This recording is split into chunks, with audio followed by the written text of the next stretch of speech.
Oke, recording on progress. Nah, teman-teman, kegiatan ini kita rutin laksanakan setiap hari Rabu malam. Barangkali di sini ada yang baru, walaupun beberapa kayaknya udah jadi pendengar setianya Rabu bersama Bapak ya di sini ya. Udah nemenin tiap pekan di sini Asa ngomong. Ya semoga betah ya sama Asa ngobrol di sini. Dan mungkin suatu saat nanti Asa bakal coba buat konten-konten YouTube-nya sebagai bentuk pelaksanaan juga ya ilmu dari kegiatan kita di malam hari ini. Nah, kita coba share screen. Kalau udah kelihatan teman-teman boleh kasih kode ke Asa ya lewat chat atau lewat, mic juga boleh. Udah kelihatan? Atau saya salah share screen ini? Udah ya? Oke, hatur nuhun Teh Wafda. Ya teman-teman, malam hari ini selama 1 jam ke depan kita akan ngobrol-ngobrol terkait bukunya Austin Neon gitu ya, dibacanya Austin Neon. Agak kayak neon gitu ngomongnya ya, kata penulisnya sendiri. Jadi kegiatan malam hari ini tidak disponsori siapa-siapa, tapi disponsori oleh teman-teman semua Famigo yang hadir di sini. Karena alhamdulillahnya selalu ada Famigo-Famigo baik ya setiap kegiatan family hour yang bisa memberikan sebagian rezekinya, untuk apa ya, support kegiatannya Family Hour Indonesia. Nah, senang banget di sini Family Hour bisa dapat support dari teman-teman semua. Nah, karena tanpa support teman-teman, Family Hour nggak bakalan bisa bikin kegiatan yang 100% gratisan terus ya. Karena, Zoom dan semacamnya itu semua memerlukan logistik dan alhamdulillah teman-teman di sini bisa mendukung keberjalanan Family Hour Indonesia. Dan semoga apa yang udah teman-teman berikan nanti bisa jadi kebaikan yang mengalir ya buat teman-teman semua. Nah, seperti biasa, kalau misalnya sesi Rabu bersama Bapak seperti biasanya ya teman-teman, akad belajar malam hari itu simpel banget. Yaitu responsif aja, teman-teman nggak usah ragu buat ngerespon, boleh pakai reaction ya di bawah kanan tuh ada, boleh juga teman-teman misalnya pakai chat, pakai mic juga boleh buat ngobrol langsung. Dan tak lupa pula di sini Asa mengajak teman-teman buat open cam juga ya.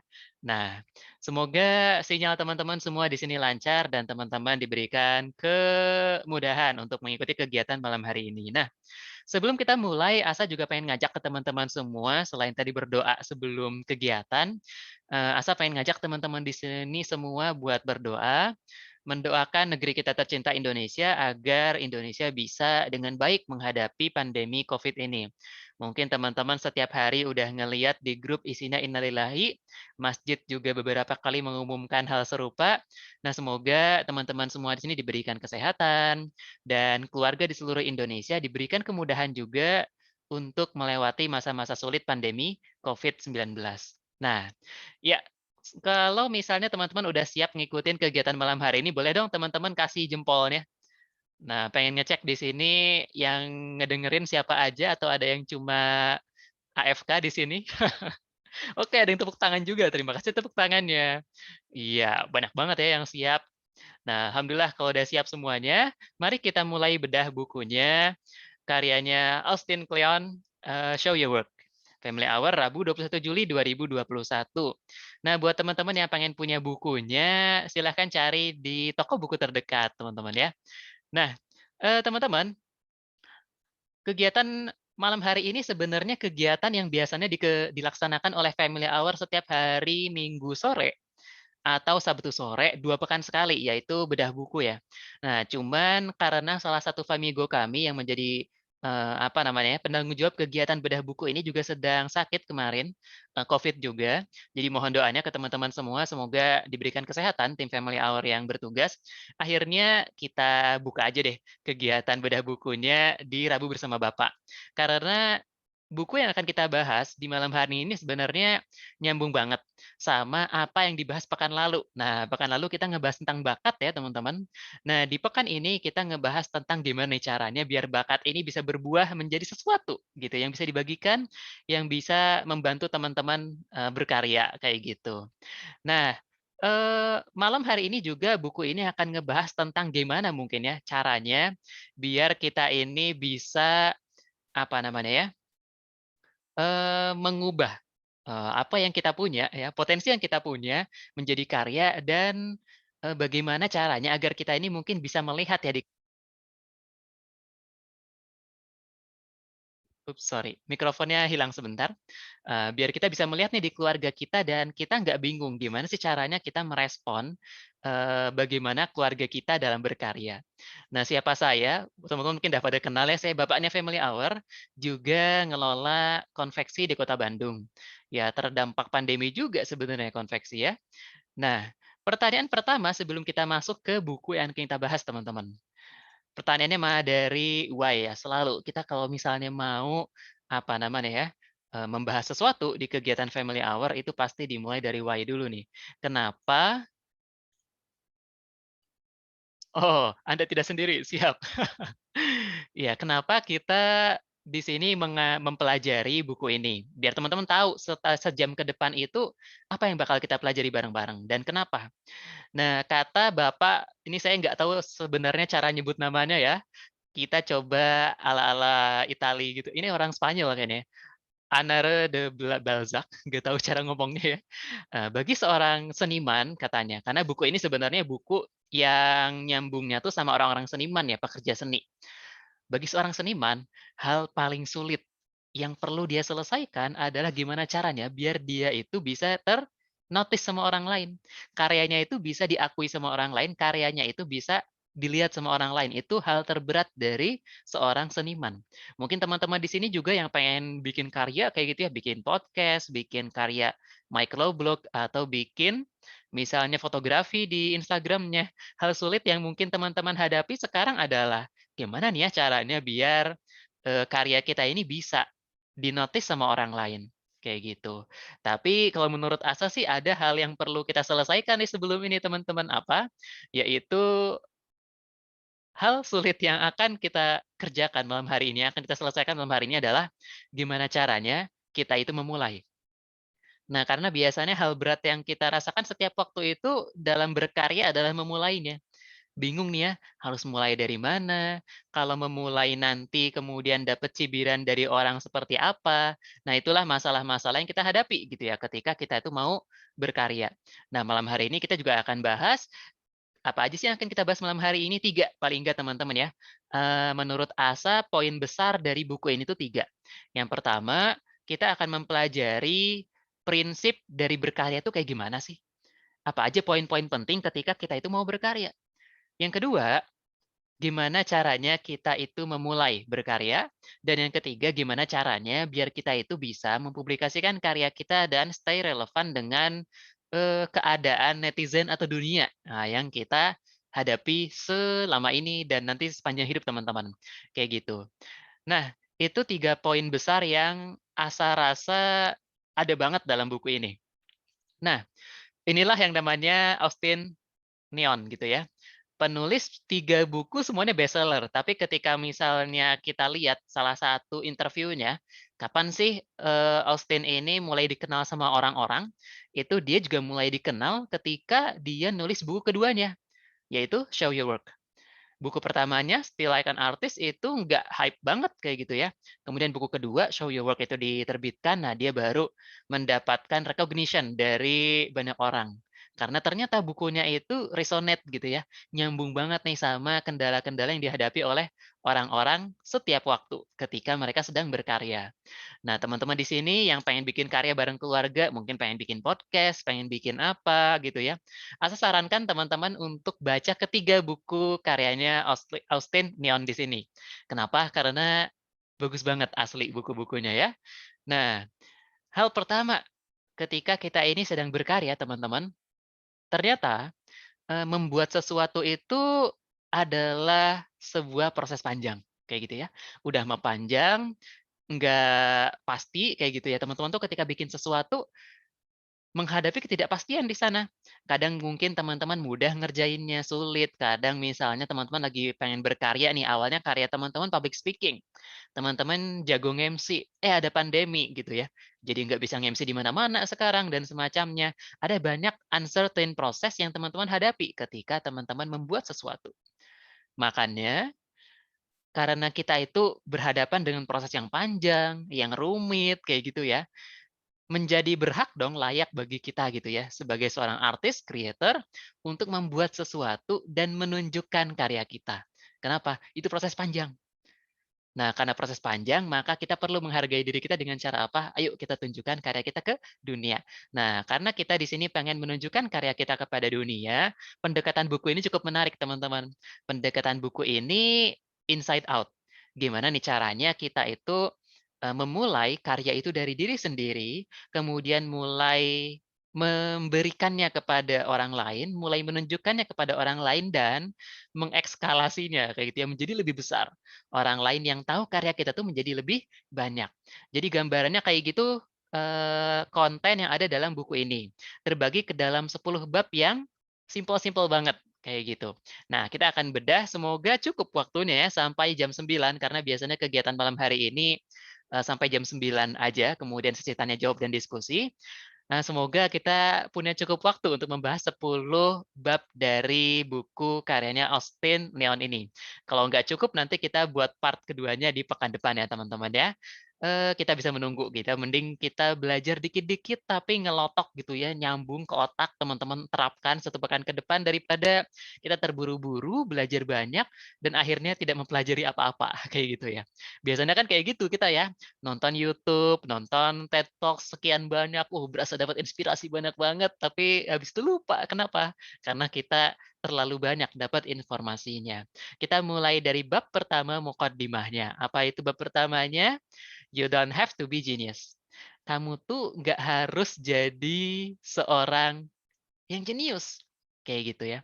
Jadi kata Pak Austin ini, kita sekarang hidup di dunia di mana orang-orang jenius itu dianggap bergerak seorang diri. Wah, gitu ya. Lone genius itu overrated. Kita misalnya mengenal ada Pablo Picasso, kita mengenal mungkin ada siapa di Indonesia ya? Mungkin Ridwan Kamil atau misalnya siapa lagi jenius di tengah kita? Pak Dahlan Iskan misalnya, atau Pak siapa lagi teman-teman, Om Ded gitu ya, karenanya ada orang botak di sini jadinya inget Deddy Corbuzier di situ ya. Nah, kita tuh sering melihat mereka itu yang membuat karya besar kayak gitu ya. Ada yang sifatnya penemuan, ada yang sifatnya ilmiah, ada yang sifatnya mungkin karya seni, bahkan ya konten-konten yang kita lihat selama ini, kita tuh sering melihat mereka itu sebelah mata sebagai seorang jenius aja.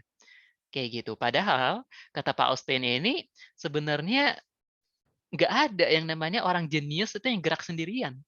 Nggak ada orang jenius itu yang bisa menjadi sebagaimana ia sekarang seorang diri.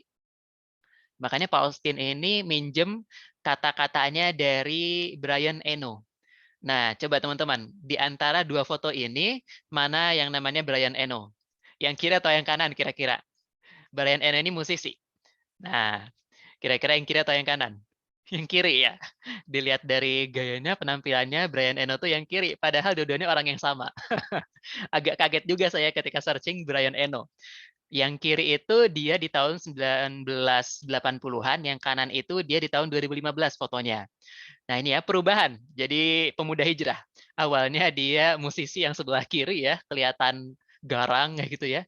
Dia udah hijrah ke sebelah kanan menjadi apa ini ya? Ya manusia normal kayak biasanya kelihatannya.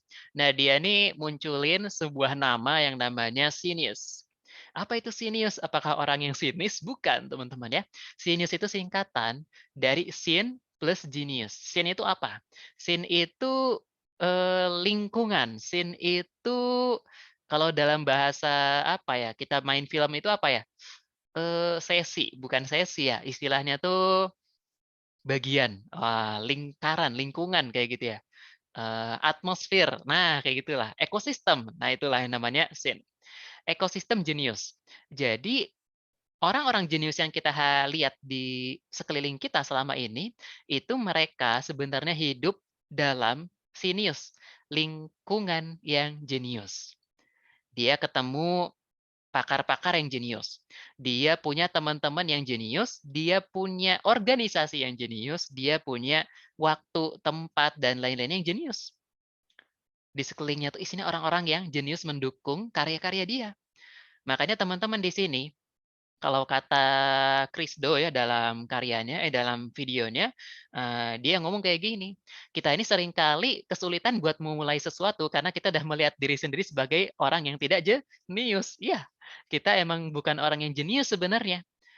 Teman-teman mungkin ngelihat sekarang, Deddy Corbuzier sebagai seorang host podcast yang keren, kayak gitu ya. Tapi kalau teman-teman lihat bagaimana perjalanan beliau, kan dulu dia seorang pesulap ya. Kayaknya sulap itu nggak ada ngomong-ngomongnya sama sekali ya, bahkan pesulap itu biasanya, sepi ngomong, miskin omongan. Kok miskin omongan sih, istilahnya aneh-aneh aja ini. Sedikit berbicara, kayak gitu ya, sedikit berbicara. Tapi kemudian jadi host, apa namanya, hitam putih gitu ya, berkembang ke arah sana, sehingga dia bisa menjadi seorang host kayak sekarang, kayak gitu ya. Teman-teman mungkin melihat lagi siapa ya di sini ya, melihat misalnya reviewer di Indonesia deh, unboxing siapa? David, Gadget In kayak gitu misalnya. Ini kita nyebut banyak sponsor di sini ya. David Gadget In misalnya ya. David Gadget In kan pertama kali dia bikin konten, dia adalah mahasiswa biasa yang kere-nya luar biasa kayak gitu ya. Ya kayak masuk pada umumnya lah, yang setiap akhir bulan makanannya berubah dari nasi menjadi Indomie kayak gitu ya. Ya kayak manusia pada biasanya kayak gitu ya, kayak mahasiswa pada biasanya. Kemudian dia, apa namanya, berkarya, pokoknya bikin terus kayak gitu ya, mempublikasikan karyanya, bikin konten-konten review hingga sekarang kita mengenal, David ini sebagai dalam tanda kutip ya, pakar review, kayak gitu. Chris Do juga seperti itu. Mungkin teman-teman di sini nggak semuanya kenal Chris Do ya. Jadi silahkan searching habis ini Chris Do tuh orangnya yang kayak gimana. Dia juga pertama kali bikin, apa namanya, The Future itu ya, itu juga dari hal yang amat sederhana gitu ya, dia cuma baca satu 2 buku, kemudian dia menyampaikan ulang buku itu.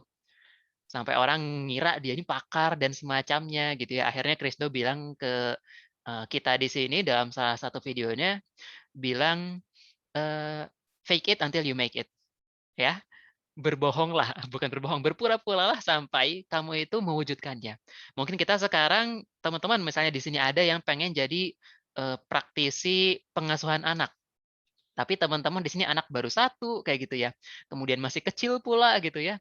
Nah, nggak masalah, teman-teman karena ilmu itu bisa dicari kayak gitu ya. Lewat lingkungan yang jenius tadi, teman-teman mungkin nggak punya anak yang udah gede, tapi teman-teman tuh berhadapan dengan karya-karyanya jenius. Teman-teman punya bukunya para pakar, parenting, teman-teman ikutan seminarnya para pakar parenting. Nah, dari situ teman-teman mulai berbagi tuh, ilmu yang ada di sana, gitu ya. Mulai berbagi, sampai orang-orang akhirnya melihat kita ini menjadi branding kita gitu ya, menjadi sesuatu, kayak gitu teman-teman. Nah, kemudian yang berikutnya, be an amateur gitu ya. Jadilah seorang amatiran, selalulah menjadi seorang amatir, walaupun kita udah menjadi seorang pakar sekalipun. Kenapa? Nah, karena seorang amatiran tuh nggak perlu ngerasa kehilangan apa-apa atau merasa udah jagoan, kayak gitu ya. Kita itu kan kalau senantiasa menjadi seorang noob, kayak gitu ya, newbie gitu, kita akan selalu menjadi pribadi yang belajar, ya nggak? Karena kita nggak tahu apa-apa, kita belajar terus, kayak gitu. Dan kita tuh akan senantiasa dengan terbuka mengakui kekurangan kita, ketidaksempurnaan kita. Kita nggak sinis ketika dikritik orang lain. Masa bikin public speaking kayak gitu mending nggak nggenah tuh bahasa Indonesianya apa ya? Nggak bagus kayak gitu misalnya ya, nggak jelas kayak gitu misalnya. Kemudian kita misalnya bikin karya gambar kayak gitu ya. "Walah gambar kok jelek," misalnya. Oh, nggak usah terlalu khawatir dengan kata-kata seperti itu ketika kita udah ngasih mindset ke diri sendiri bahwa kita ini amatir seumur hidup kayak gitu ya. Nih kata Shunryu Suzuki. Wah, siapa ya ini Shunryu Suzuki semacam apa ya, guru dalam dunia Zen. Mungkin tonton tahu ya Zen, istilah Zen dan semacamnya. Kata Mbah, kita panggil Mbah aja ya karena udah tua. Mbah Sunryo di sini, bagi seorang pemula kayak gitu, in beginner's mind, ada begitu banyak possibilities, ada begitu banyak kemungkinan yang bisa terjadi. Tapi ketika seseorang itu udah menjadi pakar gitu ya, expert, bagi dia tuh kemungkinan tuh cuma ada sedikit gitu, beberapa, karena dia terbatas gitu ya. Dia udah tahu kalau misalnya nyampur-nyampurin reaksi ini pasti nggak bakalan jadi. Dia udah tahu nih di engineering ya, kalau kita bikin pesawat sayapnya kayak gini pasti nggak bisa terbang. Tapi kalau namanya newbie, namanya beginner kayak gitu ya, orang yang nggak tahu apa-apa, dia bakal coba semuanya.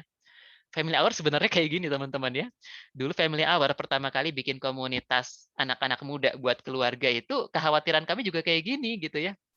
Ditakut-takutin sama orang lain. Wah, kasus keluarga itu hal yang private loh, Sa.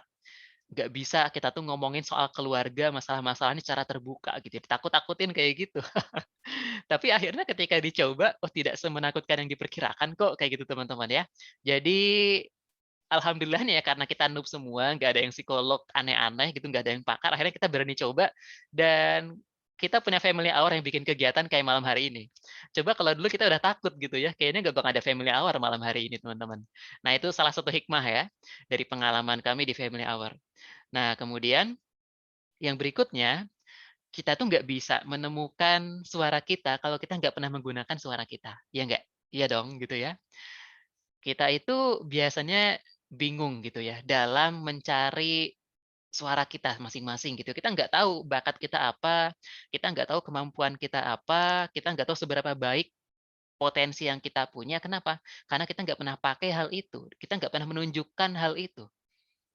Nah, makanya teman-teman, ketika kita itu sedang pengen di sini ya berkarya, di rumah misalnya pengen ngajak anak-anak buat menggali bakatnya, berikanlah kepada mereka kepercayaan untuk mengeluarkan bakat mereka, untuk mengeluarkan potensi mereka. Jangan baru nyoba dikit gitu ya, misalnya, teman kita gitu ya, lagi nyoba bikin podcast sedikit, kita udah komentarin, "Itu bikin podcast suaranya kok kayak gitu, kayak kucing, apa, sekarat," misalnya kayak gitu ya, karena suaranya cempreng. Kita udah komentarin kayak gitu, ya jangan kayak gitu teman-teman ya. Kita berikan kepada mereka tuh kesempatan buat, mengeksplor, buat mencoba, menemukan suara mereka masing-masing, kayak gitu. Nah, jadi buat teman-teman di sini, bahkan Pak Austin di sini mah bilang, di zaman sekarang mah ya, kita itu belum bisa disebut udah mengeluarkan suara kita kalau karya kita ini belum ada di dunia digital. Kenapa? Sekarang dunia itu udah digital teman-teman ya. Industri udah 4.0. Kemudian apalagi? Family juga mungkin family 4.0 ya. Sekarang teman-teman udah pada pakai aplikasi buat apa? Buat kehidupan sehari-hari. Kemudian kita sekarang udah mau punya bukit algoritma. Gile bener ya Indonesia mau punya bukit algoritma, kan keren bingo gitu ya. Nah, kita tuh udah ada di dunia seperti itu. Dan kalau kita udah ada di dunia seperti ini, kita masih nyimpen suara itu di diri sendiri gitu ya. Kita nggak berani untuk memunculkannya ke publik, ke dunia digital, berarti karya kita belum ada. Bahkan Pak Austin bilang nih kayak gitu ya. Ah, lu bilang punya bakat, nggak pernah munculin ke dunia digital, berarti lu belum punya apa-apa, kayak gitu. Tunjukkanlah itu ke dunia digital. Bisa lewat YouTube, bisa lewat Instagram, teman-teman punya TikTok, mungkin bisa pakai juga TikTok-nya, dan apapun media yang bisa teman-teman gunakan. Nah, itu ya, poin pertama dari bukunya Austin Kleon, apa tadi yang pertama? Yang pertama itu, you don't have to be a genius, tapi jadilah teman-teman genius. Ketemulah sama lingkaran orang-orang jenius itu, gitu ya. Nah, buku ini kemudian kita lanjutkan ke bab yang keduanya. Bab keduanya apa? Think process, not product. Wah, ini mah kayaknya teman-teman juga udah paham sebenarnya ya selama ini bahwa kita itu selama ini harus banyak melihat proses. Jangan lihat produknya aja. Kita itu perlu melihat apa yang kita lakukan. Jangan lihat endingnya, hasil akhirnya kayak gimana ya. Kita selalu tahu nih teorinya seperti ini. Nah, makanya kita perlu melihat bagaimana kita sudah melalui perjalanan itu, teman-teman. Yang pertama, BTS. Apa itu BTS? Behind the scene. Teman-teman, ketika kita ini sedang melihat sesuatu, entah itu karya, kemudian orang lain yang udah hebat, dan semacamnya, jangan melulu fokus pada bagaimana mereka sudah menjadi sekarang. Bahkan kalau misalnya teman-teman punya akses bertemu dengan mereka, misalnya ya ketemu dengan mereka, ngobrol sama mereka, cobalah cari tahu behind the scene yang mereka lakukan. Misalnya, teman-teman ketemu sama orang yang bikin kemarin ya, ini anak tim si Givari misalnya, si Faiz ini bikin apa urun daya COVID ya bareng sama kawan-kawannya. Daripada melihat bagaimana karya itu muncul, coba deh kita gali bagaimana nih Bang Faiz ini kepikiran kayak gitu ya dari awal. Idenya kayak gimana, kemudian dia mulai bikin prototipe sederhananya seperti apa, hingga akhirnya bertemu dengan orang-orang yang lain dan ya, bertemu dengan lingkaran Sinius juga kan ya. Bertemu dengan lingkaran Sinius dan mewujudkan, urun daya Covid ini, warga bantu warga ya, bareng sama berbagai macam orang. Kayak gitu teman-teman. BTS carilah behind the scene-nya. Teman-teman juga kalau lihat BTS, lihat BTS-nya, lihat behind the scene-nya, jangan lihat, wah ini orang-orang BTS tiba-tiba udah bisa joget-joget kayak gini, kemudian apa bisa bikin album dan keren ya satu hari itu 600 atau 60 juta kemarin ya. 60 juta play 1 jam dirilis. Nah, kita belajar bagaimana mereka itu dahulu berproses kayak gitu ya. Dan ya pikir saya kayaknya kalau army-army di sini udah nggak usah ditanya ya, ditanyain gimana behind the scene mereka udah hafal mungkin ya. Dulu tokoh-tokoh ini dari mana dan semacamnya kayak gitu. Nah, yang kedua, be documentarian. Jadilah seorang dokumenter. Wah, maksudnya gimana? Teman-teman, kita ini kan tadi sedang bicara tentang proses ya. Kita bicara tentang, bagaimana perjalanan kita menuju, apa yang pengen kita buat, karya kita dan semacamnya. Maka dokumentasikan proses itu. Apa yang perlu didokumentasikan? Banyak, teman-teman. Riset yang teman-teman lakukan, referensi yang teman-teman dapatkan, bahkan jurnal, prototype gitu ya, demo kalau teman-teman punya apa namanya, demo programnya, note, inspirasi, cerita, video, fotografi. Apapun yang berhubungan sama ranah karya kita, di keluarga, di masyarakat, itu dokumentasikan. Teman-teman sekarang misalnya bikin podcast masih pakai HP, belum pakai apa namanya, alat misalnya, Blue Yeti yang harganya 2 juta dan semacamnya foto gitu ya. Rekam sesekali kayak gitu ya, bagaimana proses teman-teman bikin podcast itu. Cobalah teman-teman, dokumentasikan proses bekerjanya teman-teman selama berkarya. Kenapa? Biar kita tuh ketika flashback tahu bahwa kita sudah berprogres, kayak gitu. Kalau teman-teman misalnya punya video-video yang jelek gitu di YouTube, upload aja gitu ya video di masa lalu misalnya, bikin karya kok masih jelek, upload aja. Kita tertawa bersama-sama dengan karya kita di masa lalu, kayak gitu ya. Kalau kata guru kepenulisan saya dulu, beliau pernah ngomong kayak gini, "Kalau kita ngebaca tulisan kita 2 atau 1 tahun yang lalu, kita belum bisa mentertawakan hal itu, berarti kita belum berkembang." Kayak gitu ya. Teman-teman misalnya coba deh lihat, bagaimana akun Instagram teman-teman 3 tahun yang lalu dan semacamnya, kayak gitu ya. Isinya selfie doang, sekarang teman-teman udah mulai bisa bikin microblog dan semacamnya. Tertawalah bersama foto selfie teman-teman itu, kayak gitu ya. Tertawalah bersama dengan hal itu, karena bisa mentertawai masa lalu itu berarti teman-teman tuh udah berkembang. Oh dulu gue nulis kayak gini banget ya, alay kayak gitu ya. Nama akun Facebook orang-orang zaman dulu coba gitu ya. Asa aja kayak gitu ya, pakai DJAH gitu ya. A-nya pakai dan semacamnya. Itu kan gaya-gaya orang zaman dulu ketika masa-masa lebay kayak gitu misalnya ya, nulis-nulis kayak gitu. Untung Asa dulu di pesantren gitu ya, jadi nggak punya Facebook, akunnya aneh-aneh isinya. Aman gitu teman-teman ya. Kalau teman-teman mau mencari jejak digital Asa di masa lalu nggak bisa. Kenapa? Karena di pesantren kayak gitu ya. Nah, ini poin yang kedua. Apa poin yang kedua? Yang kedua adalah, kita apa namanya tadi, think process not product gitu ya. Nah, sekarang kita masuk ke poin yang ketiga. Apa poin yang ketiga? Sharing something small every day. Share sesuatu walaupun itu kecil setiap hari. Nah, ini yang dilakukan oleh banyak orang. Ini aku nyontohinnya langsung temanku aja ya, Faiz gitu ya, Givari. Aku lebih akrab manggilnya Givari sebenarnya dari dulu ya. Nah, tonton silakan search Faiz Givari gitu ya, dan lihat bagaimana sosoknya di sini kalau yang belum kenal. Yang ia lakukan dulu ngapain sih? Sharing setiap hari kayak gitu ya, bikin Telegram, kemudian, bikin WhatsApp dulu ya, broadcast-nya lewat WhatsApp dan semacamnya, sharing setiap hari hal sederhana, nanya kabar, kemudian dapat inspirasi apa dia sharing setiap hari, kayak gitu ya. Itu adalah hal sederhana yang sebenarnya sangat bermakna dalam proses kita berkarya, teman-teman. Share aja hal-hal yang sederhana setiap hari. Kalau nggak kuat setiap hari, setiap pekan deh, atau 2 hari sekali, 3 hari sekali, dan semacamnya.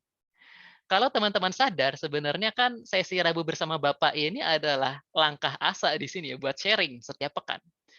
Apa gitu yang Asa dapetin ya di pekan tersebut, Asa coba sharing bersama teman-teman semua.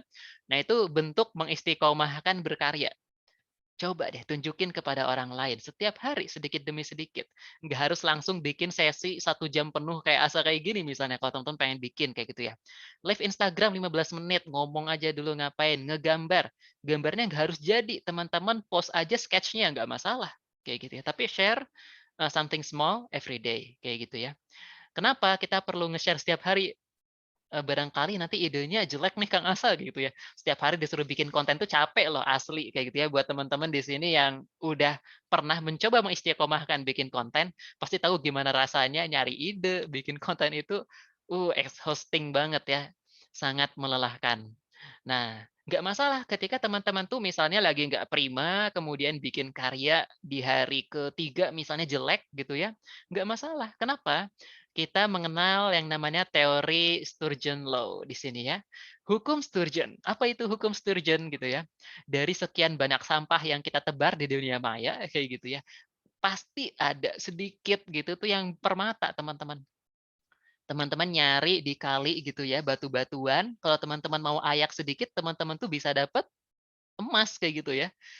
Itu teorinya Sturgeon tuh kayak gitu. Jadi kalau teman-teman di sini mengistiqomahkan berkarya setiap hari satu satu satu, bikin kayak sharing apa gitu ya. Mungkin teman-teman di sini yang muslim misalnya mau sharing-nya lewat hadis dulu aja. Teman-teman share satu hadis, kemudian ambil inspirasi dari hadis itu satu setiap hari, share keluar, nggak masalah share setiap hari.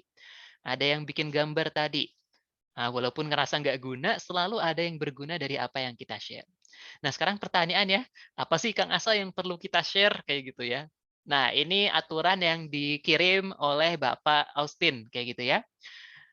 Namanya the so what test kayak gitu ya. So what kayak gitu ya. Tesnya tuh kayak gini simple.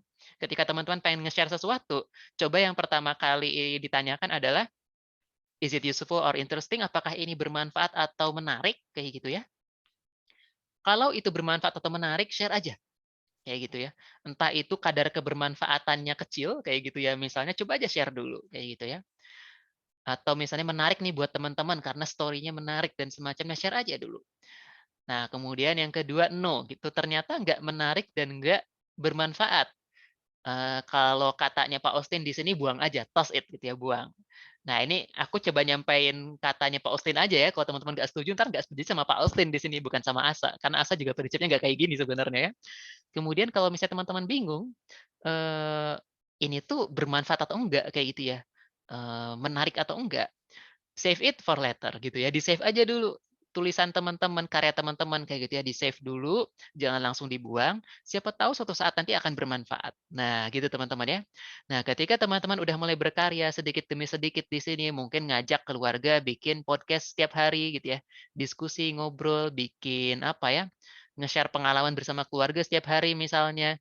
Nah, awalnya mungkin teman-teman sharing-nya tuh absurd gitu ya, sharing-nya itu umum, sharing-nya itu acak adut tuh bahasa Indonesianya apa ya? Ya apapun yang ada teman-teman share kayak gitu misalnya ya. Nah, mulailah teman-teman ubah nih flow yang berantakan tadi kayak gitu ya, mulai ubah flow yang berantakan tadi menjadi stok, menjadi, kesatuan-kesatuan kecil. Misalnya teman-teman selama ini sharing seputar macam-macam nih, kadang sharing seputar keluarga, inspirasi hidup, pengalaman pribadi, kadang sharing misalnya soal karya seni, kayak gitu ya, soal podcast juga di-share, tuh ada 5 topik gitu misalnya ya. Coba teman-teman mulai bikin klaster-klasternya. Oh, apa aja nih yang aku share setiap hari seputar kehidupan, teman-teman bikin. Apa mungkin di-save, kalau di Instagram bisa di-save ya, di-save-nya tuh bikin kategori hikmah hidup, nah misalnya. Bikin kategori tentang isu lingkungan, bikin kategori tentang apa. Dari hal yang berantakan itu, coba teman-teman kelompokkan. Nah, ketika teman-teman udah kelompokkan tuh bakal kelihatan nanti, oh ternyata selama ini aku share banyak hal, bermacam-macam dan nggak jelas, ternyata kalau dikumpulin yang satu tema tuh udah bisa jadi sesuatu loh. Teman-teman habis ini bisa bikin buku loh, kayak gitu ya. Teman-teman bisa bikin novel, teman-teman bisa bikin, how to video, bisa bikin misalnya konten YouTube, dari apa yang teman-teman share setiap hari, dengan istiqomah sedikit demi sedikit. Nggak bisa setiap hari, nggak masalah tadi ya, 2 hari sekali mungkin, 3 hari sekali, tapi diistiqomahkan dan jangan berikan alasan kepada diri kita untuk menghindar dari keistiqomahan itu. Nah itu teman-teman catatannya sebenarnya ya, beratnya di sana. Nah, habis itu apa kata Pak Ustin? Build website. Bikinlah website.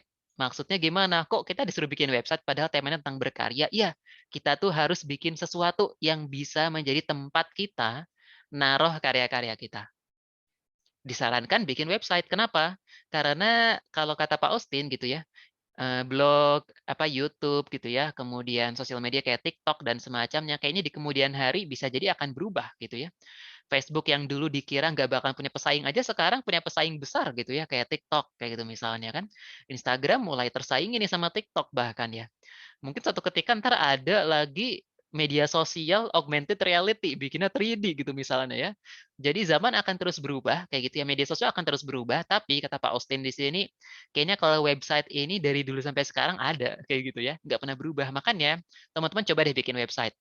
Teman-teman bikin website, beli domain atas nama sendiri misalnya asa.id kayak gitu ya, atau itu kan mahal ya .id 250 ribuan. Teman-teman, beli aja yang murah .xyz misalnya kayak gitu ya, .club, apapun itu yang aneh-aneh, silahkan beli yang cuma 15 ribu setahun, tapi itu bisa menjadi tempat teman-teman itu membuang, menaruh karya teman-teman di sana. Nah gitu teman-teman ya. Nah, itu bab yang ketiga. Berbicara tentang apa? Berbicara tentang sharing small every day. Nah, bab keempat. Apa itu bab keempat? Open up your cabinet of curiosities. Bukalah lemari apa ya? Lemari barang-barang aneh kamu kayak gitu. Cabinet of curiosities. Jadi kalau teman-teman misalnya pernah lihat orang-orang zaman dulu ya, abad-abad mungkin abad 19, 18 atau abad pertengahan, biasanya tuh orang-orang zaman dulu, terutama orang-orang kaya, itu pada punya cabinet of curiosity. Dia tuh punya yang namanya Wunderkampf atau apa ya, nama bahasanya gitu ya. Kayak ruangan Wunderkammer gitu ya. Ruangan, apa namanya, karya-karya aneh kayak gitu ya. Naruh di situ piring antik, naruh di sana jimat dan semacamnya kayak gitu ya. Orang-orang zaman dulu kan suka ngumpul-ngumpulin kayak gitu ya. Mungkin teman-teman di sini juga ada yang suka ngumpulin ya. Dapat kartu ucapan dari temennya dikumpulin, ada kardus-kardus bagus dikumpulin, orang-orang yang suka ngumpulin di sini ya. Nah, di sini Pak Austin ngajak kita buat ngebuka tuh chamber tadi, buka tuh, apa namanya, kotak tempat teman-teman ngumpulin banyak hal tadi, kayak gitu. Kenapa perlu dibuka? Karena biasanya ketika kita ini kerjanya cuma ngumpulin, kayak gitu ya, hoarding hoarding itu kan ngumpulin ya, ngumpulin gitu ya, ngoleksi buat sendiri, kayak gitu ya. Suatu saat itu kita bakal, apa namanya ya, mentok kayak gitu ya, mentok kayak gitu, makanya kita itu perlu untuk memberikan koleksi kita, kayak gitu. Perlu bagi-bagi koleksi kita ke orang lain di luar sana. Kayak gitu biar apa? Biar orang lain itu tahu hal-hal menarik yang kita kumpulkan selama ini, kayak gitu. Orang-orang tuh tahu apa aja sih yang selama ini tuh menarik perhatian kita dan kenapa hal itu menarik. Kita perlu ngajak mereka itu bercerita bareng sama kita dan mengenal apa yang menarik itu. Kayak gitu teman-teman. Nah, jadi jangan keasikan ngumpulin sendiri. Di sini berlaku prinsip yang namanya, apa namanya ya, kalau kita biasanya mengenal istilahnya tuh, kalau kita ngajarin, kita otomatis belajar, kayak gitu ya. Kalau kita berbagi, kita otomatis mendapatkan sesuatu dari apa yang kita bagikan.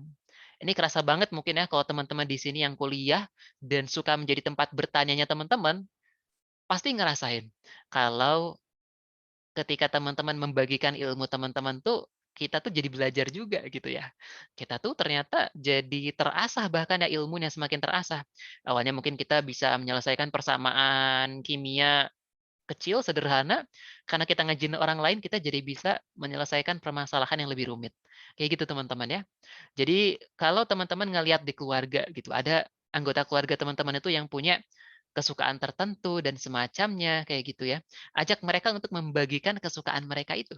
Nah, berbagi kayak gitu ya. Dan lihat kenapa hal itu bisa menarik bagi mereka. Kayak gitu. Nah, ini slide berikutnya Asa masih salah, belum edit kayak gitu ya. Nah, kemudian yang berikutnya bab kelima, tell good stories. Ceritakanlah cerita-cerita yang menarik. Nah, kenapa? Karena karya kita itu nggak bisa cerita sendiri, teman-teman. Teman-teman punya foto, di-post ke Instagram, terus apa? Kayak gitu ya. Orang itu bakal bertanya, "Terus foto ini apa?" Kayak gitu ya. Teman-teman misalnya bikin konten, kayak gitu ya, di-post kayak gitu ya. Atau punya gambar, punya apapun itu. Karya teman-teman itu nggak bisa cerita sendiri, teman-teman perlu menceritakan karya teman-teman sendiri, kayak gitu ya. Ini kata Pak John le Carré, nggak tahu cara ngomongnya kayak gimana ya, sorry ini. Kucing duduk di atas tempat tidur, itu bukan cerita, kayak gitu ya. Tapi seekor kucing tidur di atas tempat tidurnya anjing, itu baru cerita. Nah itu kata Pak John. Kebayang ya maksudnya ya? Cerita yang kita buat ya, ketika kita tuh pengen menceritakan sesuatu, sesuatu tuh bisa disebut good gitu ya. Good stories itu ketika apa? Ketika ada elemen yang berbeda, yang unik dari cerita yang kita berikan.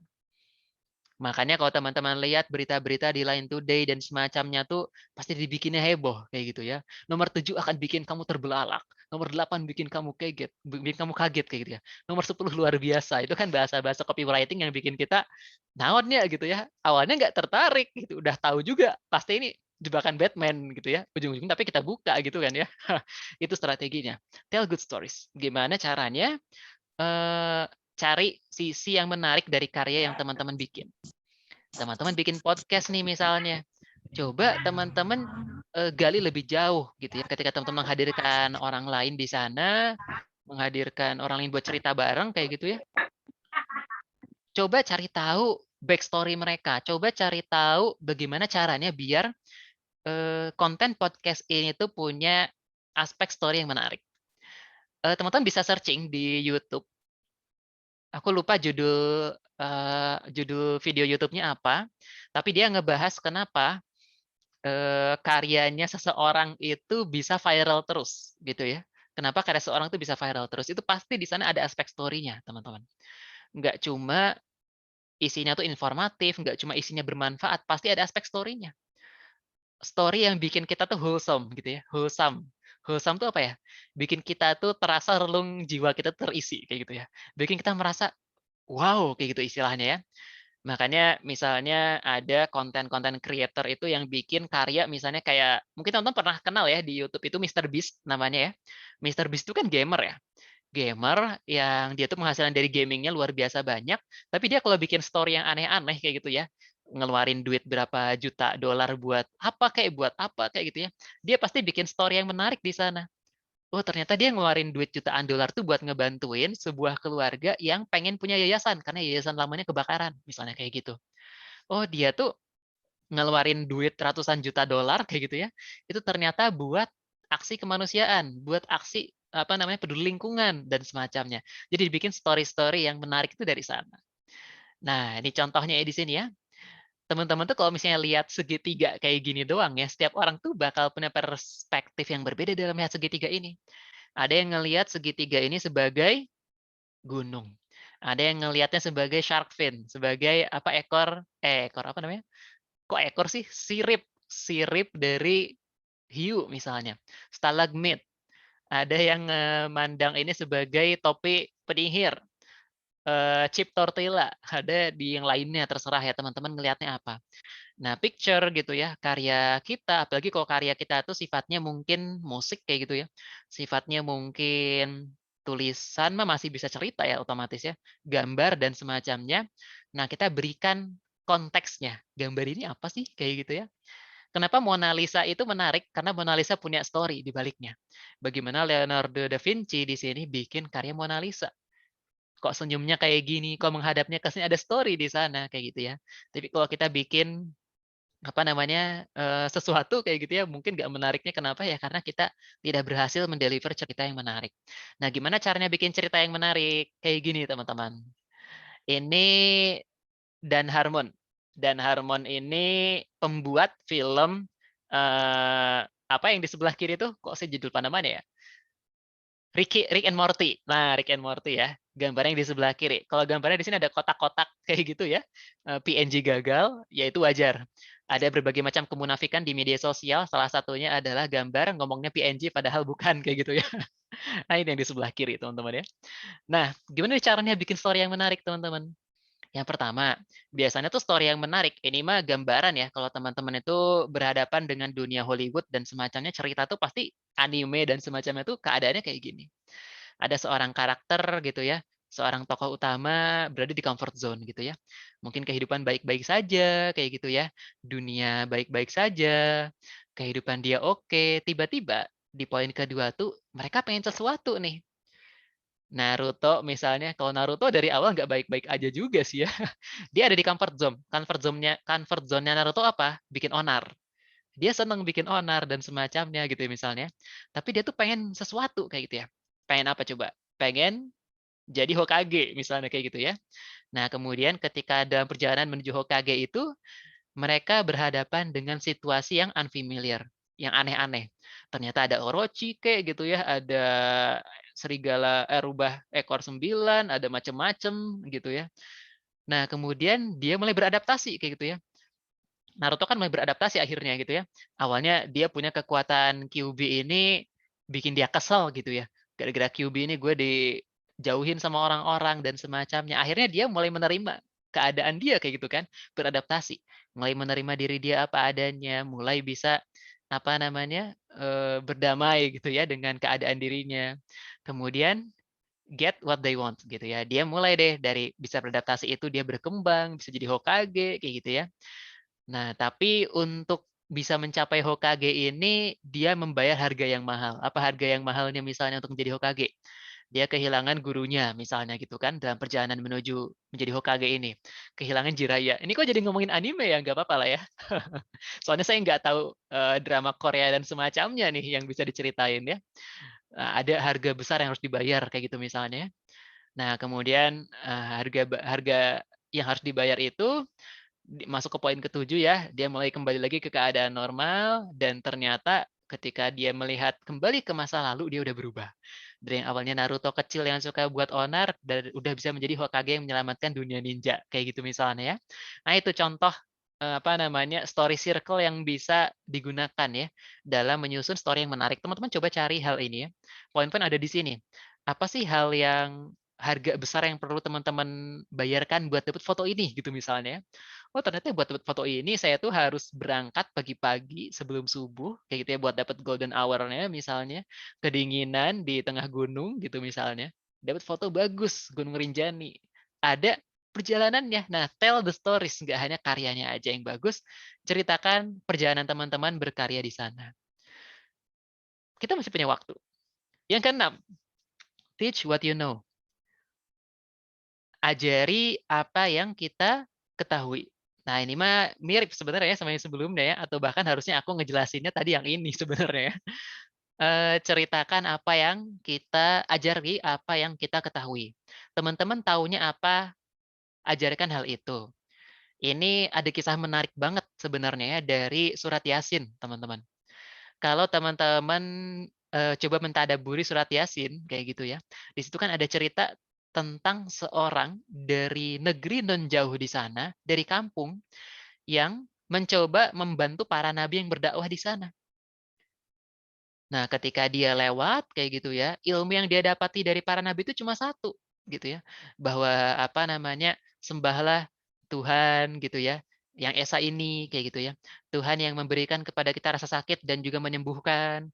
Tuhan yang memberikan ini dan itu dan semacamnya. Tuhan yang memberikan kepada kita maslahat kayak gitu ya. Kalau kita apa pengen menghindar dari maslahatnya nggak bisa. Tuhan yang bisa menghilangkan madorot dari kita, kayak gitu. Dia tuh cuma tahu ilmunya itu aja. Tapi dia berdakwah, mendakwahkan ilmu itu doang yang dia punya, dan dia mendapatkan kedudukan yang mulia, kayak gitu ya. Atau contoh lainnya misalnya Bilal. Mungkin teman-teman nggak asing lagi ya sama tokoh yang namanya Bilal. Sebagian pendapat kan menceritakan kepada kita, Bilal itu kenapa kok dulu bilangnya ahad, ahad, ahad doang gitu ya. Ada sebagian ulama sejarah yang berkata kayak gini, kenapa kok Bilal dulu ketika di gurun pasir bilangnya ahad doang? Karena ketika itu ceritanya Bilal itu pengen mengucapkan surat, satu-satunya surat yang dihafalkan saat itu. Surat apa? Surat Qul Huwallahu Ahad. Karena kesulitan kayak gitu ngomong Qul Huwallahu Ahad kayak gitu ya. Akhirnya yang dia katakan ucapkan ahad-ahad aja kayak gitu ya. Nah, kenapa? Karena dia tahunya cuma ilmu itu kayak gitu ya. Akhirnya dia mengucapkan dan berusaha memberikan ilmu itu aja yang dia punya. Nah, teman-teman di sini akses terhadap ilmu itu sekarang luas banget. Aku baca buku Austin Leon ini gitu misalnya, Austin Leon ini. Dibagiin ke teman-teman bisa jadi sesi 1 jam, kayak gitu ya. Bahkan kalau misalnya aku mau ini bisa diubah jadi sesi 5, jadi 5 sesi loh teman-teman ya. Setiap sesi di breakdown lagi lebih jauh, itu bisa jadi 5 sesi, 2 sesi, kayak gitu ya. Bisa nih jadi 10 sesi, bisa jadi 1 sesi kayak malam hari ini. Dari satu buku doang, kayak gitu ya. Dari satu buku doang ini bahkan Asa bisa bikin mungkin 30 konten minimalnya dari buku ini, misalnya kayak gitu. Nah, itu contoh gitu ya. Ya udah kita ceritakan, kita berbagi apa yang kita punya aja, nggak usah bingung dulu nyari apa yang belum kita kuasai. Coba diawali dari apa yang kita kuasai deh. Teman-teman taunya apa sih? Taunya cara mengorganisir LDK misalnya, karena dulu teman-teman jadi pengurus LDK. Coba berbagi insight gimana teman-teman ngurusin LDK, ngurusin BEM. Teman-teman misalnya taunya gimana cara ngegambar, ya udah sharing cara ngegambar. Coba bikin live Instagram misalnya ya. Proses teman-teman ngegambar dari mulai sketching dan semacamnya. Proses teman-teman belajar bikin tangan. Itu kan bikin tangan adalah momok setiap desainer ya. Aku aja sampai sekarang seneng gambar, nggak pernah bisa bikin gambar tangan gitu ya. Contohnya kayak gitu. Nah, mulai dari apa yang kita ketahui. Yang ketujuh. Wah, ini kayaknya nggak cukup sih ya sampai 10, jadi aku ekspresin aja di sini. Yang ketujuh adalah don't turn into human spam. Kita tuh jangan jadi manusia yang kerjanya nge-spam. Kayak gitu ya. Nah, jadi belajarlah menjadi seorang good admirer. Jadilah orang yang bisa menghargai karya orang lain, berbicara tentang karya orang lain, jangan cuma bicara tentang karyaku doang. Jangan kesibukan nunjukin karya kita doang kayak gitu ya. Kita nunjukin nih, gue punya gambar gini, gue punya foto kayak gini, bagus banget kan, dan semacamnya. Kita terlalu sibuk menunjukkan karya-karya kita sampai lupa mengapresiasi karya orang lain dan terlibat dalam proses karya orang lain. Nah, makanya yang bagus di sini adalah menjadi open node atau konektor. Jadilah konektor dari berbagai macam orang gitu ya. Teman-teman misalnya ketemu sama komunitas psikolog misalnya, jangan sibuk misalnya berbagi inspirasi psikologis yang didapatkan pribadi kayak gitu, inspirasi psikologis, inspirasi ilmu psikologi yang teman-teman dapatkan sendirian. Coba sesekali teman-teman share ilmunya dari orang lain. Berikan proper credit terhadap mereka. Kenapa? Karena seorang creator yang bagus itu pasti bisa menghargai kreasinya orang lain. Nah, gitu teman-teman ya. Jadi jangan terlalu, istilahnya bahasa kitanya apa ya, ujub gitu ya. Terlalu menganggap karya kita ini, keren banget nih, bagus banget, sampai lupa gitu ya untuk belajar menghargai karya orang lain. Belajar take credit dari karya orang lain dan semacamnya. Gitu teman-teman. Nah ini ya, gambarannya kayak gini. Orang itu kalau misalnya kita bikin di sini garis X-nya itu sharing kayak gitu ya. Orang yang sharing tuh ke sebelah kanan. Semakin ke kanan tuh berarti semakin banyak berbagi kayak gitu ya. Nah, orang yang pelit berbagi itu orang yang sebelah kiri, hoarder, orang yang pokoknya ngumpulin buat dia sendiri kayak gitu ya. Dapat ilmu apa dikumpulin sendiri, nggak mau dibagikan ke orang lain gitu ya. Kayak seorang dokter ya katanya disuruh berbagi kenapa corona itu bukan virus tapi nggak mau berbagi. Kenapa? Katanya ilmu dia mahal. Itu contohnya teman-teman ya. Padahal ilmu yang bagus itu ilmu yang dibagikan gitu ya teman-teman ya. Nah, jadi jangan tiru sikap seperti ini. Nah, tapi jangan juga teman-teman tuh jadi spammer gitu ya. Terus aja gitu ya ngasih karya-karya teman-teman, nggak pernah misalnya membuka celah gitu ya buat menghargai karya orang lain. Nah, belajarlah menghargai karya orang lain juga. Bahkan terhubung sama komunitasnya, kemudian terhubung sama orang-orang yang punya karya yang sama, mungkin podcast dan semacamnya. Coba jadi pendengar mereka. Nah, gitu misalnya ya. Teman-teman di sini ada yang pengen bikin konten YouTube. Yang cita-citanya suatu ketika konten YouTube ini bisa menjadi penghasilan buat teman-teman. Ya udah mulai sekarang teman-teman matiin tuh yang namanya fitur adblock dalam YouTube teman-teman masing-masing gitu loh. Itu contoh cara menghargai karya tuh kayak gitu. Kalau pengen karya kita nanti misalnya dapat penghasilan dari ads kayak gitu misalnya, ya coba dong kita berhadapan dengan ads itu gitu. Jangan pengen seenaknya sendiri kayak gitu. Dengan begitu kita tuh harapannya bisa lebih baik menghargai karya orang lain. Gitu teman-teman ya. Nah, yang berikutnya we want hearts not eyeballs. Maksudnya kayak gimana? Yang kita cari ketika kita berbagi karya itu adalah hati. Rasa cinta dari orang lain kayak gitu misalnya. Bagaimana karya kita itu bisa menyentuh orang lain, microblog kita dan semacam itu bisa menyentuh orang lain.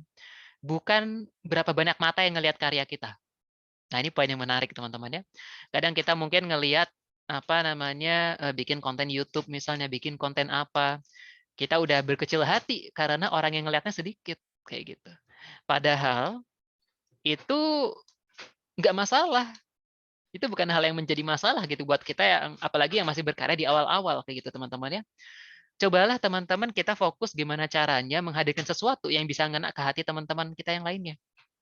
Aku di sini misalnya secara pribadi ya, punya orang-orang yang setiap hari Rabu rutin ngedengerin Asa lebih seneng daripada misalnya punya, konten yang mungkin dilihat banyak orang kayak gitu ya. Karena kita akhirnya bisa punya teman berbagi di sini gitu misalnya ya. Punya orang yang mungkin udah se-frame, sefrekuensi, seneng ngelihat ngedengerin Asa ngomong di sini kayak gitu.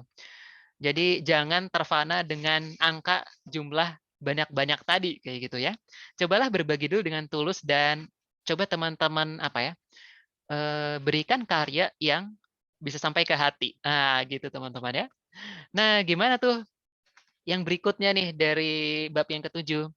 Teman-teman, biar energi kita fokus ya dalam berkarya gitu ya, kita nggak, disilaukan dengan sesuatu, ada yang namanya vampire test di sini.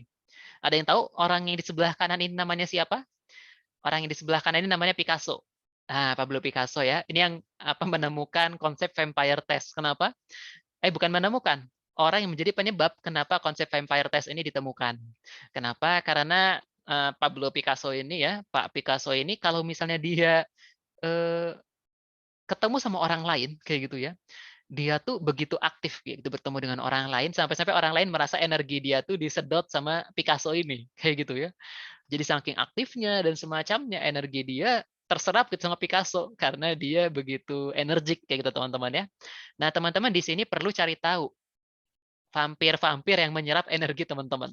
Baik itu sifatnya manusia, bangsa jin, bangsa jin, jin dan manusia, jin atau aktivitas, kesempatan, waktu, bahkan aplikasi juga bisa mungkin jadi vampire test kayak gitu ya.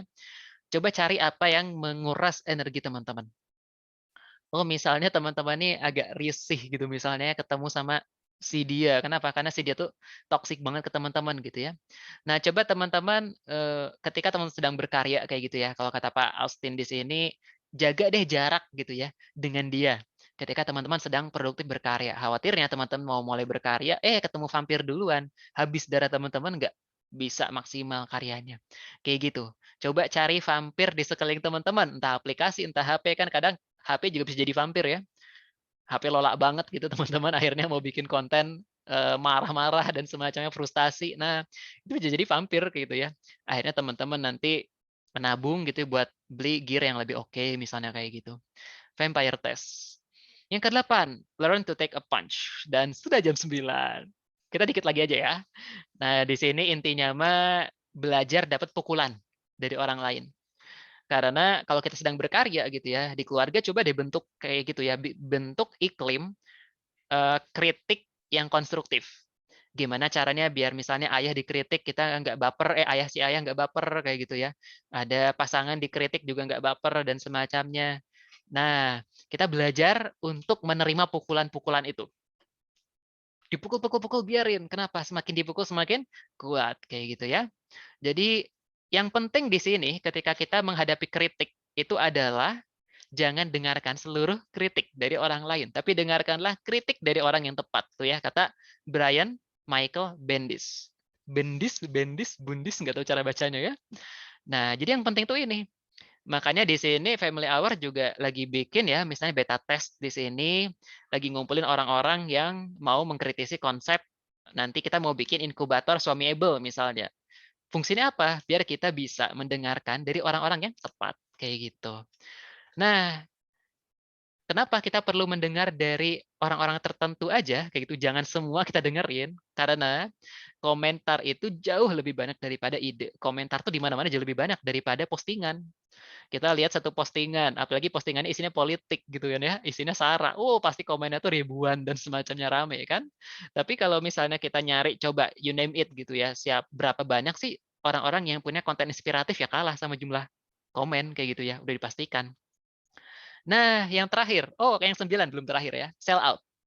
Ketika kita sudah mulai berkarya di sini, mungkin teman-teman di sini ada yang bikin podcast, ada yang bikin YouTube, konten microblog dan semacamnya. Coba deh teman-teman mulai sell out karya teman-teman sedikit-sedikit, bertahap diubah ya menjadi duit. Kenapa? Karena berkarya itu perlu resource. Ya nggak? Perlu. Teman-teman bikin konten YouTube, kameranya mungkin sekarang masih pakai kamera HP. Perlu upgrade dong suatu saat. Misalnya pakai Sony Alpha 3 Mark II gitu ya, harga 26 jutaan misalnya. Semua perlu resource kayak gitu ya. Semua perlu duit, UUD, ujung-ujungnya duit. Nah, karena semua perlu resource biar karya teman-teman itu bisa sustain, teman-teman bisa berkarya terus-menerus, teman-teman perlu ngubah, mikirin sejak sekarang sedikit demi sedikit gimana caranya biar karya teman-teman bisa jadi duit. Caranya gimana? Jangan langsung bikin konsep berbayar. Coba deh bikin kode-kode kecil-kecilan aja dulu kayak Family Hour. Family Hour itu kan sebenarnya kere banget gitu ya, kere. Dan kita itu apa namanya nggak punya pemasukan gimana-gimana kayak gitu ya. Akhirnya ya dalam tanda kutip ya di sini kita ngodenya kecil-kecilannya pakai donasi kayak gitu ya. Pakai donasi dulu. Cara buat narik teman-teman berdonasi gimana? Donasinya pakai kontrak. Teman-teman donasi 20.000, fasilitasnya Zoom loh, ada rekamannya. Ya, siapa yang nggak pengen kayak gitu kan? Istilahnya kayak gitu. Ini contoh penerapan ilmunya ya dalam family hour kayak gitu, donasi gitu ya. Nanti kalau misalnya family hour udah mulai cukup oke ya, mungkin akan berbayar-berbayar juga. Tapi inilah cara kita sebenarnya dalam menghargai ilmu gitu ya. Dalam menghargai ilmu dan dalam mendukung juga ya karya-karya baik di sekeliling kita. Makanya cara terbaik ngedukung teman itu pakai karya dia dibayar gitu ya. Ada teman yang desainer, kita minta desain gratis, itu namanya malak gitu ya, nyuri gitu misalnya. Namanya maksa gitu ya. Nah, jadi kita perlu menghargai mereka dengan cara memberikan sesuatu gitu, teman-teman. Nah, ini ya contohnya ya. Prinsipnya tuh kayak Walt Disney ini bagus. Kita itu sebenarnya bikin karya gitu ya. Kalau kata Walt Disney di sini, kita tuh bikin film itu bukan buat bikin dapat duit, bukan buat dapat duit lebih banyak, tapi buat apa? Biar bisa lebih banyak bikin film. Nah, teman-teman juga kalau berkarya kayak gitu prinsipnya.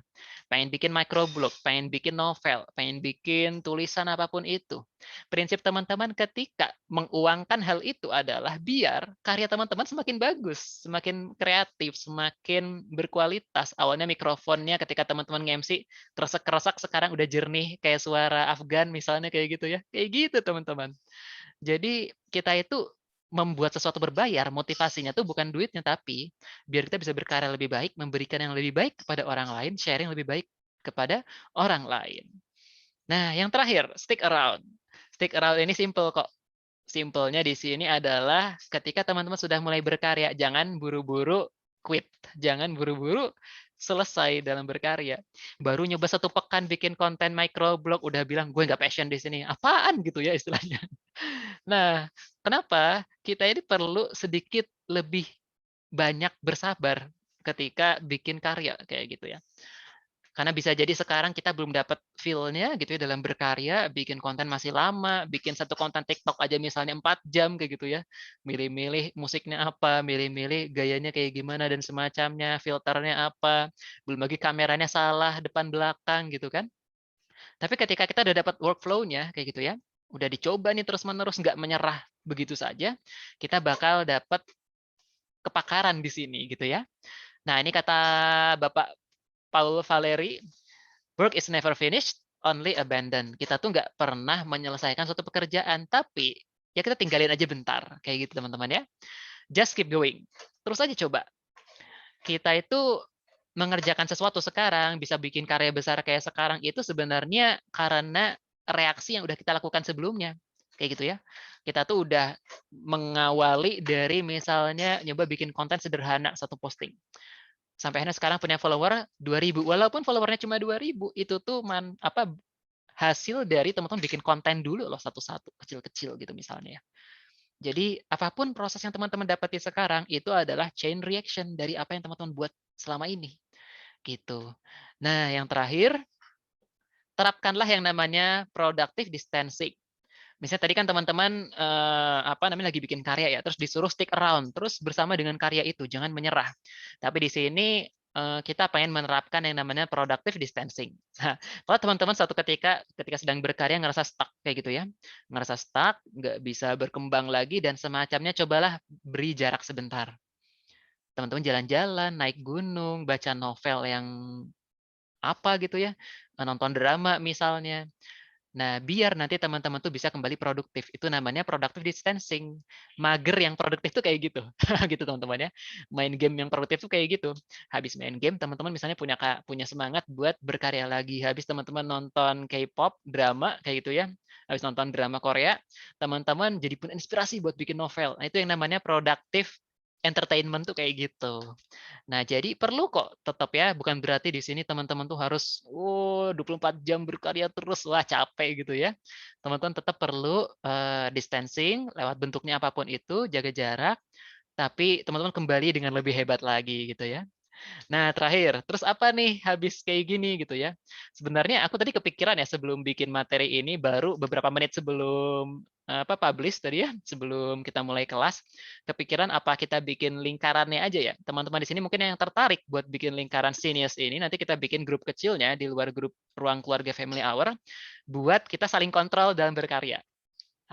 Saling kontrol gitu ya, saling kontrol, saling bikin kritik. Nanti kalau teman-teman ada yang tertarik, boleh ya. Nanti coba kita buat grupnya dan kita coba lihat deh kira-kira grupnya sebagus apa sih. Nanti teman-teman kalau misalnya pengen bikin karya, kita di sini bikin lingkaran yang bisa mendukungnya, seniusnya kayak gitu ya, yang bisa saling mengkritik secara konstruktif dan bisa bikin teman-teman nanti apa namanya, ya berkembang bareng-bareng lah kayak gitu ya, saling mengingatkan, "Oke hari ini udah posting belum?" Kayak gitu dan semacamnya ya. Kita bikin lingkaran seniusnya. Nah terakhir banget, berapa penilaian Asa buat buku ini? 9 dari 10. Kenapa kok nggak 10? Yang pertama, bagusnya buku ini tuh nggak melelahkan, teman-teman. Bukunya tuh sederhana, tulisannya nggak banyak, teorinya nggak banyak, terus banyak gambarnya. Itu yang paling penting. Jadi teman-teman nggak bosen ngelihat bukunya. Nah, yang kedua, poin-poinnya menarik karena poin-poin dalam buku ini mungkin bukan poin yang umum teman-teman dapatkan ya. Itu tadi belum semua poin loh yang aku ceritain ya. Nah, kemudian yang ketiga, gaya bukunya unik. Bukunya kotak kayak gitu ya. Selain bukunya kotak, gaya bukunya juga unik karena banyak gambar, semuanya hitam putih, dan gambar-gambar karyanya Austin ini apa ya, bikin konsep belajar di buku ini tuh teori-teorinya lebih mudah dipahami. Nah, tapi kenapa nilainya nggak 10, nggak sempurna? Karena menurut Asa yang kekurangan dari buku ini adalah yang pertama, belum banyak risetnya kayak gitu ya. Jadi emang banyak isi dari buku ini tuh sifatnya subjektif dalam artian berdasarkan pengalamannya Austin Neon sendiri dan pengalaman pakar-pakar di sekelilingnya Austin Neon kayak gitu. Jadi ya namanya ilmu sosial seperti ini ya, ilmu berkarya itu kan nggak kayak sains 1+1 sama dengan 2 gitu teman-teman ya. Tapi teman-teman apa namanya berkembang terus berdasarkan pengalaman banyak orang kayak gitu ya. Makanya ini wajar kenapa akhirnya sifatnya mungkin kerasa sedikit subjektif gitu. Nah, buat teman-teman yang pengen dapat slide materi ini, silahkan buka OMR Pemateri Asa ya, buka link ini. Kemudian pilih materi bedah buku. Nanti Asa kirim slide materi ini 2 hari ke depan ke email masing-masing, kayak gitu ya. Jadi buat teman-teman yang tertarik, silahkan buka OMR Pemateri Asa. Itu aja tadi. Nggak kerasa ya, 1/4 jam kita bersama-sama di malam hari ini. Habis ini kita mulai sesi tanya jawab deh ya, selama 10 menit ke depan, biar nggak ganggu waktu istirahatnya teman-teman. Silahkan teman-teman, kita mulai sesi tanya jawab. Buat teman-teman yang mau bertanya, dipersilahkan.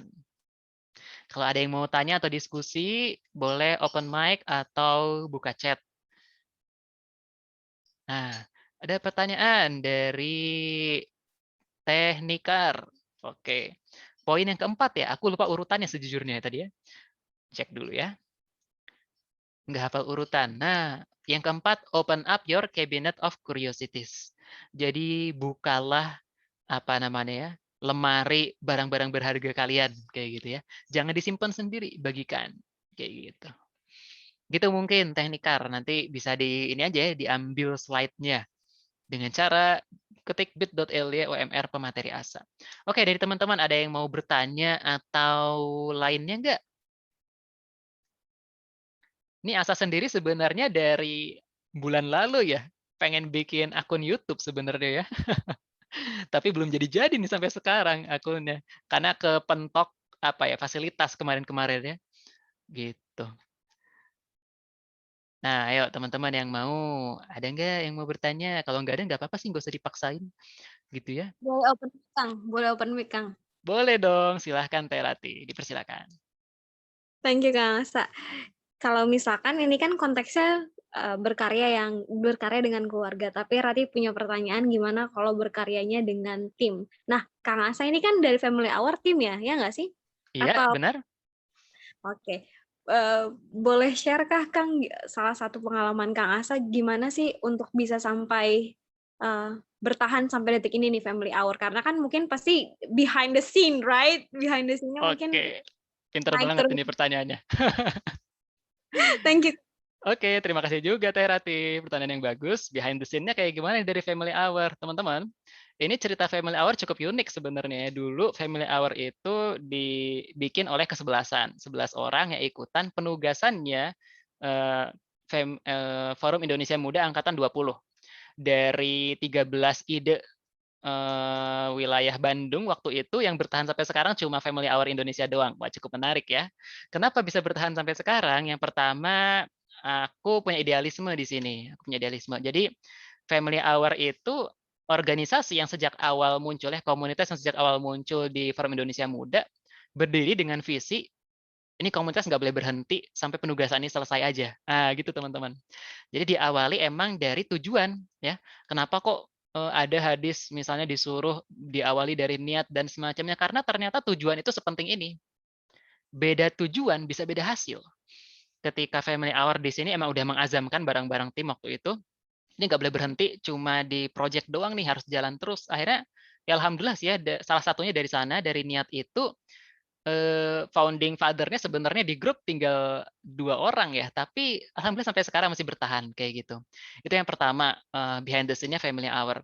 Behind the scene keduanya adalah dari family hour don't quit, nggak berhenti. Jadi benar tadi kata Bapak Austin di sini ya, nggak ada sebuah karya itu yang berhenti, yang ada itu ditinggalin sejenak, kayak gitu. Family Hour nih bukan tanpa naik turun, teman-teman. Dulu, ya tahun lalu aja ya, tahun lalu tuh Family Hour vakumnya luar biasa tuh, kosong banget kegiatannya, sepi banget. Kenapa sepinya? Karena pertama, aku full time kerja di Salman, dan kerja di Salman itu luar biasa sibuknya, kayak gitu ya dulu. Kita Sabtu Minggu aja sering ada kegiatan, akhirnya nggak ada waktu lebih lah ya buat ke family hour, tapi kita nggak tinggalkan. Walaupun orang-orang di grupnya mulai menghilang, kayak gitu ya, satu persatu mulai menghilang, aku bilang sendiri ke grupnya kayak gini, "Ya nggak apa-apa kalau teman-teman di sini misalnya mau, apa namanya, keluar dulu dari family hour boleh-boleh aja, tapi aku bisa pastikan family hour ini bakal tetap hidup selama Asa masih hidup." Asik, kurang lebih kayak gitu teman-teman gayanya ya. Akhirnya ya walaupun orang-orang yang lama menghilang kayak gitu ya, family hour dan semangat awalnya masih hidup, di tahun 2021 kita aktif kembali, kayak gitu. Jadi poin yang kedua adalah don't quit. Poin yang ketiga di sini adalah, sebenarnya aku bukan tipe bukan tipe orang, apa namanya, bukan seorang istilahnya apa ya, a good leader bukan, kayak gitu ya. Bukan juga orang yang misalnya, perfect manager juga bukan. Aku juga sangat banget belajar dari proses kepemimpinan di Salman dan semacamnya. Dan aku tuh pengen teman-teman di family hour itu bisa berbagi apa yang mereka punya. Simple itu kok, kayak gitu ya. Berbagi apa yang mereka punya. Jadikanlah family hour ini sebagai kendaraan. Nah, itu behind the scene-nya. Prinsip ya, apa ya, salah satu value yang coba aku angkat di tim family hour, jadikan family hour jadi kendaraan teman-teman. Misalnya teman-teman di sini ada yang di family hour itu pengen bikin konsultasi psikologi, ya gunakan aja nama family hour ini. Ada yang pengen jadi pakar, apa namanya, parenting misalnya, kayak mentor keluarga misalnya, gunakan aja family hour sebagai bendera teman-teman, tanpa harus khawatir kayak gitu ya. Kan kadang kita tuh bingungnya nyari benderanya ya, kita pengen berkarya atas nama siapa ya, atas nama sendiri nggak begitu pede, ya udah minjem nama orang lain. Nah, family hour ini minjemin nama itu, sok gunakan nih benderanya family hour, silahkan gunakan, pakai, silahkan berkarya pakai family hour sesuka hati. Nah, gitu gambarannya. Itu gambaran sesingkatnya sebenarnya dari family hour, dari awal berdiri sampai sekarang gitu ya. Jadi idealismenya kita pertama dirawat dari tujuan sampai sekarang, yang kedua tadi kita nggak pernah berhenti, yang ketiga ya, apa namanya, kita pengen bikin iklim berbaginya di sini, kayak gitu ya. Makanya di family hour sendiri teman-teman di grup pengurusnya, kita punya kebiasaan setiap hari itu sharing sesuatu, apapun itu. Satu orang itu harus sharing satu hal, kayak gitu ya. Ada jadwalnya. Nah ini, rencananya mulai hari Senin nanti akan digawangi oleh Teh Erin di sini dari Family Hour juga ada di sini tim ya. Itu akan membagikan, akan mulai juga ya proses yang udah kita awali di lingkaran tim, akan kita coba buat kultur belajarnya di grup belajar family hour. Itu mungkin gambaran kasarnya ya. Sebenarnya kalau disuruh cerita panjang banget dan menarik ya, tapi ya mungkin itu menjadi cerita buat lain waktu ya. Itu mungkin Teh, semoga menjawab Teh Rati. Sangat-sangat menjawab, Kang. Thank you so much, Kang. Yuk, sama-sama. Ada lagi tadi yang mau bertanya? Tadi kayaknya Kang Adip nih yang angkat tangan ya. Mau nanya nggak, Dip? Assalamualaikum. Waalaikumsalam. Kumaha damang, Kang? Alhamdulillah. Iya. Mau nanya apa tadi, Eh, Dip? mau nanyanya mungkin agak beda di luar buku, boleh? Boleh, boleh. Ini sih apa namanya kan tadi ada sepintas dua kalimat baik di sini ataupun di postingan tentang bikin project sama keluarga. Nah, bayangan saya itu keluarganya keluarga beneran gitu, keluarga di rumah gitu. Nah, itu eh buat nge-trigger anak itu gimana sih Kang tipsnya? Misalkan ya nantilah gitu. Sama yang kedua, eh tiap orang kan punya potensi ya. Nah, saya masih belum dapat poinnya, gimana sih cara nentuin atau ngebantu si anak tuh nyari potensi gitu, dan di usia berapa kira-kira? Gitu, Kang. Oke. Makasih. Pertanyaan bagus banget nih, Adip. Pertanyaan ini, Dip, bisa terjawab dengan lengkap di rekaman pertemuan pekan lalu, ketika kita ngebahas tentang bakat. Itu dibahas dengan lebih lengkap, detail, tapi buat malam hari ini kita coba bahas sedikit aja ya. Nah, gimana nih caranya kita menggali, apa namanya, bakat dari mungkin anggota keluarga lah ya, nggak harus anak, mungkin orang tua dan semacamnya, simpel sebenarnya. Kunci dari kita itu ada suara-suara? Oke, sudah hilang. Nah, jadi kunci dari kita mencari potensi bakat dari anak, mungkin dari keluarga itu adalah banyak main.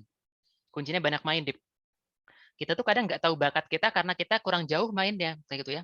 Kita mungkin selama ini mainnya di dunia videografi terus, nggak pernah nyoba, apa namanya, belajar coding. Kita nggak pernah nyoba belajar public speaking dan semacamnya, kayak gitu ya. Nah, karena kurang main inilah akhirnya kita nggak tahu potensi kita, kayak gitu teman-teman. Sip, mangga Kang Adip dipersilakan. Nanti rekamannya bisa dicek ya. Nah, akhirnya kita itu nggak tahu potensi kita karena potensi kita nggak pernah ketemu momen untuk bertumbuh, kayak gitu. Nah, jadi caranya gimana untuk bisa mengasah potensi atau mencari potensi tersembunyi dari anggota keluarga? Caranya adalah banyak main. Sesekali coba deh kalau selama ini keluarga mainnya mungkin ke pantai, jalan-jalannya sekali ke gunung. Selama ini mungkin keluarga apa, didekatkannya sama aktivitas seni, coba sesekali sama aktivitas berpikir kayak, diskusi, baca buku, dan semacamnya, kayak gitu ya. Nah, coba aja kayak gitu. Contoh aku pribadi ya, aku secara pribadi itu dulu dipaparkan ke dunia seni itu sama bapak. Aku dulu orangnya SO banget, study oriented gitu, senangnya belajar kayak gitu ya.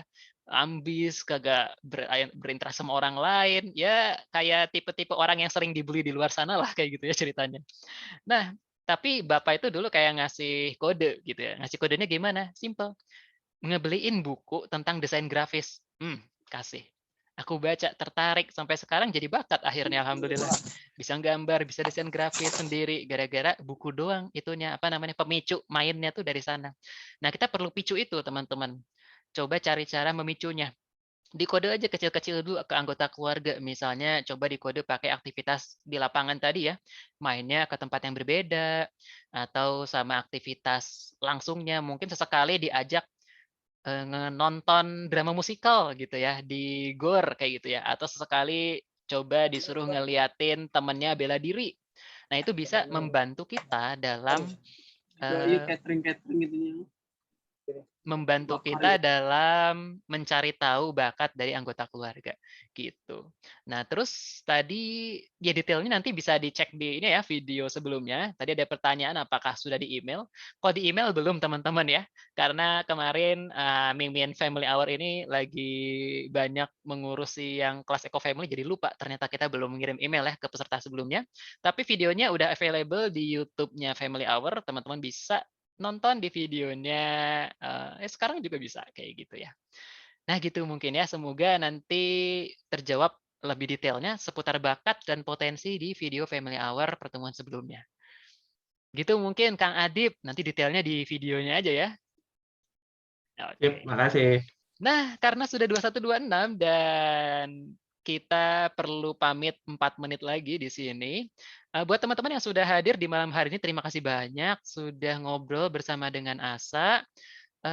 Sekarang kita masuk ke sesi foto bersama. Nah, jadi buat teman-teman di sini yang mau foto bersama, boleh banget buka kameranya biar bisa lihat ada siapa aja di sini yang hadir bersama Asa. Gelas boleh, Bang.